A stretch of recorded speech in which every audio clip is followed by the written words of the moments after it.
Lumaki po ako sa isang pamilya na buo naman, pero parang hindi po kami magkakakilala. Hindi po kami nag-uusap-usap, walang nangangamusta. Hindi rin naman gano'n kalaki ang bahay po namin, pero parang hindi kami nagkikita-kita. Hindi ko na nga po maalala kung may time ba na magkakasabay kaming kumain. Ang naalala ko lang ay parehas pong nagtatrabaho ang aking mama at papa. Si papa, minsanan lang kung umuwi, buwan nang itinatagal. Si mama naman, araw-araw umaalis, araw-araw din naman umuuwi. Kaya ang sistema po namin lagi ng ate ko, dalawa lang po kami.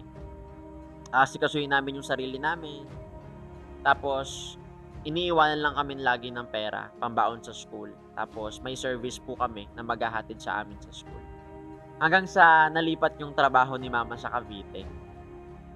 Hindi na po niya kinayang umuwi araw-araw. Nung una pinipilit niya pa pero hindi na talaga kaya. Kaya ang nangyari po nun, pumunta po ng Bulacan ang lola namin galing Romblon at siya po ang nagbantay sa amin. Nung una, sabi ko wala lang siya sa akin. Naiintindihan ko naman na kailangan talaga magtrabaho ng mga magulang ko.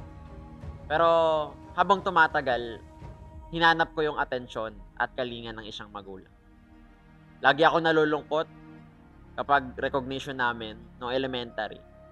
Kasi nakikita kong kasama ng mga kaklase ko yung parents nila, buo yung family nila, masaya sila, nagtatawanan sila. Isip-isip ko po nun, ganun ba ka-importante ang trabaho na hindi nila kayang iwanan kahit isang araw lang? Sobrang laki po ng tampo ko sa mga magulang ko.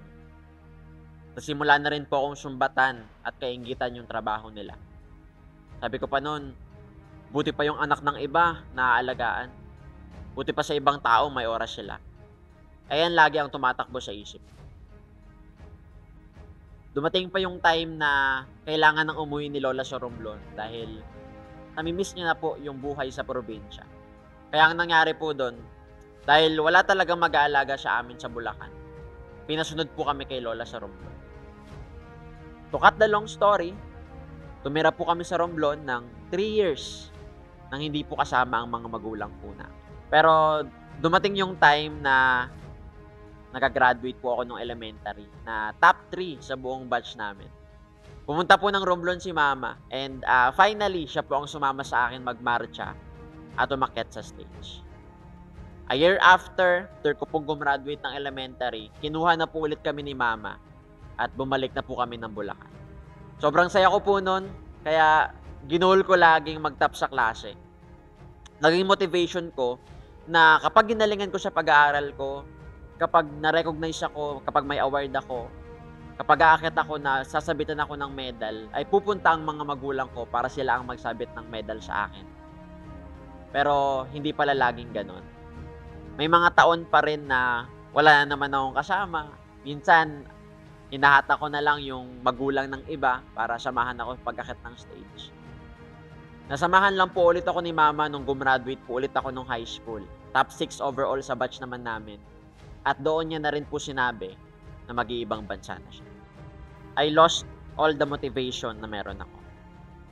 Halos ayoko na nga mag-college nung time na yon.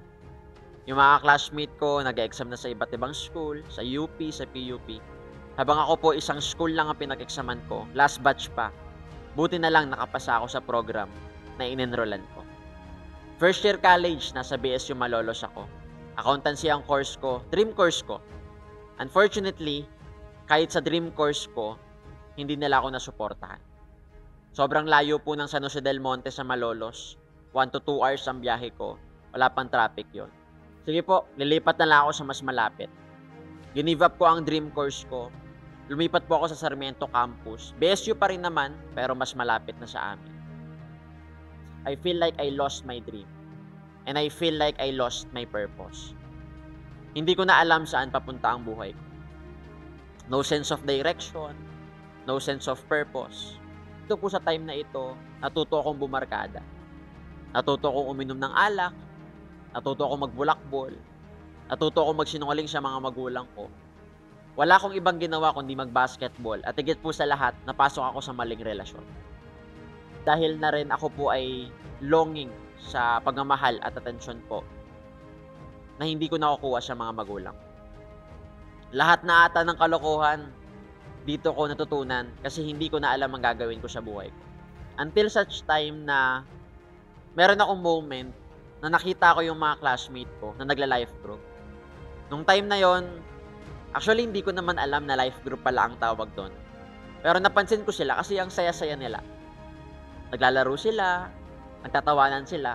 Tapos meron silang tinatawag na ate at kuya na hindi ko kilala, kaya alam ko na hindi namin classmate yun.